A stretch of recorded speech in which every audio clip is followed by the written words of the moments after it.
Welcome everyone. This is the first recording for General Physics. It's Physics 220I. My name is Dr. Krister Watson, and I'll be your professor this semester. General Physics, broadly, this semester, is going to concentrate on trying to describe motion, mostly with objects that you can see with your eyes. So, typical examples, soccer ball moving through the air, a car slowing down. This is only kind of what you see with your eyes, but muscles moving bones. Hopefully you don't see muscles and bones literally with your eyes too often. But then you can get more complicated too, like a fluid like blood moving through your circulatory system. So our goal is to describe this motion and understand the physics that directs, that constrains the motion. Very broadly, there are three and a half principles that we will use to help us understand this motion. So the first, and this is the structure of the course in order, motion is described mathematically with vectors. So vectors are a special tool that help us describe things like position and velocity and acceleration and force. And they behave a little differently than normal numbers because we have an x, y, and z. In practice, we will only do x and y. But dealing with x and y together there's a few extra rules. And so we're going to spend the initial parts of the class learning those rules within the context of the physics of motion. So the second principle, maybe it's 1.5 principles, is conservation of energy and conservation of momentum. These are closely related. When objects move with with the net force, no external interaction, then that object's energy doesn't change and its momentum doesn't change. Energy can change form, momentum can be exchanged between objects, but the total energy and the total momentum won't change. And so that allows us to make predictions for motions. In more complicated situations, when objects interact with each other, a more elegant, more powerful way of describing the behavior is this last principle, which is the sum of the forces on an object is equal to the mass times acceleration. So sum of the forces equals mass times acceleration.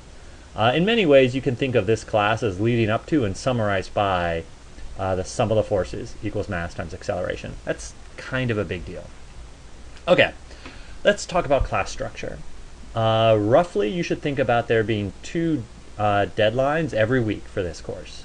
So that'll be Tuesdays and Fridays at the end of the day, so like just before midnight. For every deadline, roughly, there will be a video, I don't like to think of it as a lecture because there's interactive work as a component of all these, but it's a video. And you should expect to, as you watch the video, do interactive work that I'll guide you through, and then upload that interactive work. And then separate from that will be homework. That will be roughly due every Tuesday and Friday as well. And you will be uploading those also as PDFs. All of this, of course, is organized through the Brightspace page. Okay, so this isn't exactly a class structure thing, but it's really important. Physics is about practicing. Physics is about practicing. It's not about listening to my voice and then repeating the words that I say. And it's very little memorization. Actually, the reason I like physics is that there's basically no memorization because I was terrible at it. So I want you to treat this subject like you would learning a musical instrument or learning a sport. As a side note, I just started learning piano, and so I feel very sympathetic to this metaphor right now. The way you learn a musical instrument, the way you learn a sport, I think, and the way you learn physics is by regular practice. Once a week isn't going to do it. Once a week binging is also not going to do it. What you need is regular, repeated, frequent practice. That will help you learn the tools. That will help you develop an intuition about how this works. And so The regular due dates of Tuesday and Friday are a push to encourage you. I would strongly encourage you to try to separate the video interactive work process from the homework. That is, have separate days in your weekly schedule. You sit down, watch the video, and do the interactive work, and then some other time sit down to do the homework, and have at least 4 days a week dedicated to general physics. Okay, last broad classroom structure. There's going to be 3 exams and a final exam. I put in classroom in quotes because obviously you're not going to be in classroom. You need to set an appointment with the test center, and the exam dates are written in the syllabus, which is available on Brightspace. So there are, for each exam, there's a 2-day window that you have available to you to set a time for the test center. So I have been told that the test center days or appointments can fill up, and that you should not wait until, say, the day before the exam to set an appointment. You can rely on those dates. If the world goes crazy and the subjects, how we cover the material changes a little bit, that's fine, but those dates are set. We will have exams on those dates, and I would recommend you going to the test center or calling the test center and setting up an appointment for exams 1, 2, and 3 in the next week. Okay. I don't want to get too far into the class without trying to set up some expectations on how we're going to approach physics. And so this is a good point to do it. It's important, I think, in working through physics to develop a very strong physical visual intuition of what's going on. And so one emphasis of this course, in addition to developing certain tools and those ideas I listed before, is drawings that represent your own understanding of the material. So drawings, if you can't visualize what a problem means, then you won't be able to understand how to approach the answer. So I just want to talk about what that means within the context of this problem. I'm not intending on you to understand how to answer this problem, but I do want you to be able to understand how to draw a picture of the problem. Okay, so consider someone running a 200-meter dash.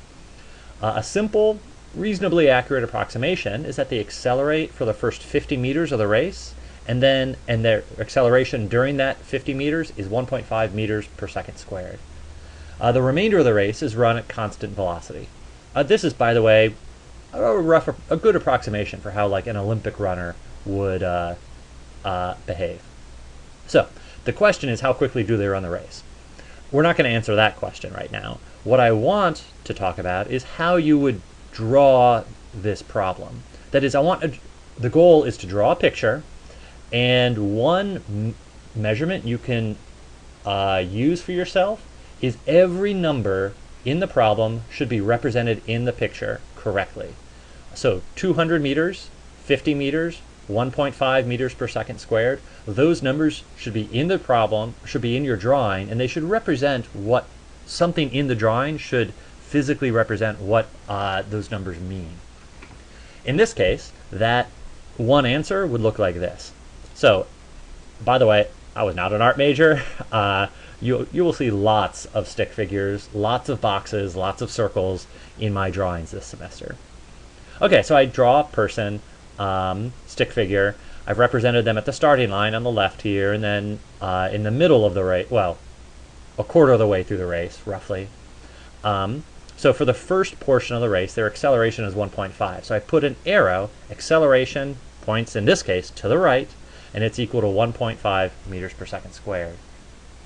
And then after 50 meters, I draw a second person, and I label the distance between those two figures as 50 meters, and you can see that down below. I use a variable, delta x, to represent 50 meters. And the total race, which I marked the finish line on the far right, is 200 meters, and so I mark that distance and give it a new variable name. And then this is kind of implied, or it is implied in the problem. It says the race is at constant velocity. We will learn later in the semester that constant velocity means 0 acceleration. So, so I add that too, is a equals 0 for the second, for the acceleration after 50 meters. Okay, a few more classroom notes. There will be assignments, of course, as I mentioned before, and in Brightspace it'll be in, one place to find them is under Course Tools, Assignments, and then they'll be listed homework 1, homework 2, homework 3, the way that you might expect. In those assignments, there will be a way to upload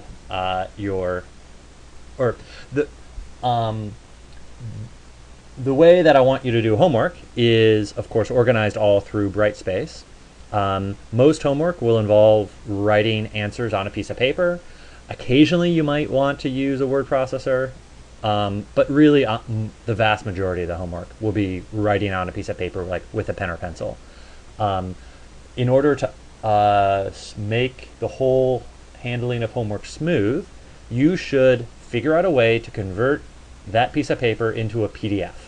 I think the most convenient way for most of you will be to use a phone to take a picture or scan your paper, if necessary, more than one page, into a PDF, and then upload that PDF to the appropriate assignment in Brightspace. Basically, your first homework assignment is I want to give you a chance to practice this. So the first homework assignment due this Friday won't actually involve any physics. It'll involve me getting to know you and practicing making sure that you can make a PDF from a piece of paper. As we get into the physics and math, I'm going to post many example problems. So this is problems where I help talk through how to think about the physics and how to think about drawings. And the most convenient way to do that isn't actually videos, it's something called pencasts. You need to go through a special process to play these pencasts. The purpose is kind of sort of to recreate the experience of me and you sitting down shoulder to shoulder, and me writing on a piece of paper and talking through ideas as I write on a piece of paper. So these pencast files recreate that process. It creates something that looks like a piece of paper on your computer screen, and then the drawings or the writing appears on the paper in sync with audio. The file format, it looks like a PDF, but standard PDF readers won't play the audio. You'll see the text, but you won't hear the audio. So I have instructions on Brightspace for how to play the audio of pencasts. So if you follow those instructions, they should work. I have an example. It is an example problem from a different class. So you won't understand any of the physics, but you can just practice getting the file format to work. I would encourage you to do that early, like before Friday, just in case it doesn't work. By the way, this won't work in practice on a phone. Phones are way too small to show mathematics in any sort of like good resolution. You need a computer or a tablet. So I have pictures here. I want to emphasize that if you open up the PDF like in your browser, you'll see the text, for example, shown right here, but you won't hear the audio. You need to download it to your computer or tablet and then go to a website that I list in the instructions on Brightspace, upload the PDF, and then hit play, and then you'll hear the audio. Okay, I mentioned early on in this lecture that there's going to be interactive work. These are not just, I don't like to think of these videos as lectures. I want to think of them as a discussion, as much as that's possible within online courses. So there will be frequent times during these videos where I have interactive work. And what I intend here is for you to have a piece of paper next to your computer or tablet, and you write down answers, your thoughts related to this interactive work. There's no physics today. There'll be physics on Friday. The interactive work today is I want you to describe with a smiley face or a frowny face or whatever a similar face how you're feeling about the start of the semester. So generally, the instructions will be on a piece of paper. I want you to write down your answers. Sometimes it'll require a short explanation, like words in a sentence. So when at the end of a video, all the interactive work that you do, I want you to take a picture or scan the paper in whatever way is convenient into a PDF and then upload that. I will create a submission under the video. So this isn't homework, this is something called interactive work, and it'll be related to videos. So every video where it's appropriate, I will have you upload a file for your interactive work. I won't have a summary of what interactive work is necessary, it's just going to be embedded in every video. So you need to be ready as the interactive work comes up in the middle of videos to write down, okay, I have to do this, this, this, and then at the end of the video, you package it all up into a PDF and upload it. Just to be clear, this is a first working through of thinking through the ideas. It is okay to make mistakes. Like, that's a learning process. It is okay to write down answers that are wrong. It is okay to take pictures of answers that are wrong. It is okay to upload those wrong answers. I would much, much rather you make mistakes, realize they're mistakes, but just take a picture, upload it, and you're done. Like, that is better than being very, very hesitant about making a mistake, writing nothing down, looking for all the answers, and spending twice as much time as that is an inefficient way to spend your time. Homework is a more careful treatment. That will be graded on whether it's correct and complete and explained well. Exams, of course, will be graded on correctness and completeness and the explanations. But the interactive work is a different sort of creature. It's a first working through and practicing of the ideas. It is okay to have wrong answers there, but I want you attempting them. So it will not be graded on correctness. It will be graded, however, on the effort that you make and the demonstration of thinking through, whether correctly or incorrectly, but just thinking through the ideas. Okay, so just to be clear, go back and write out on a piece of paper your name, smiley face, yeah. Okay, a few last notes. Of course, I expect professional behavior and everything related to this class. The most important is academic honesty. We take that very seriously here at PFW, and that means that all the work that you present in this class needs to represent your own best understanding of the material. If it doesn't represent your own best understanding of the material, that is, if it represents someone else's best understanding of the material, that it would represent academic dishonesty and is taken very seriously. With all the interaction, whether over office hours or postings on Brightspace, appropriate professional language should be used, and a few Title IX related notices. If I take equal access to this course and a welcoming environment very, very, very seriously, and everyone should have equal access to this course, and that, among other things, or also related to that, is if I know or find out about any sexual harassment issues, whether by a student telling me something personal, I will keep such things private, but I cannot keep it confidential. What I mean by that is, as an official representative of PFW, it is a legal responsibility of mine to let appropriate, for example, Title IX coordinators know of any issues like that that are occurring in a student's life. Okay, last item for general class structure. The grading in this course is broken down like this: homework, 3 exams, final exam. Each of you should be enrolled in a lab. That is graded separately. You can discuss within your lab sections the details of that, but 25% of your grade is coming from that lab section. And then kind of in lieu, or 5% will be the interactive work that we are going to be doing during lectures. So, there are other important class structure issues related or that are all listed out in the syllabus. I was uninterested in reading the syllabus as a video, and so I've put those in the syllabus, and I strongly encourage you to sit down right now and spend 5 minutes reading through the syllabus in detail. If you have questions after reading through the syllabus, feel free to either email me or feel free to email me. So at this point, I'll stop and just remind you that you should upload your interactive work. The deadline for that is Friday, and I'm really looking forward to this semester. I think it'll be a fun time. Let's stop there.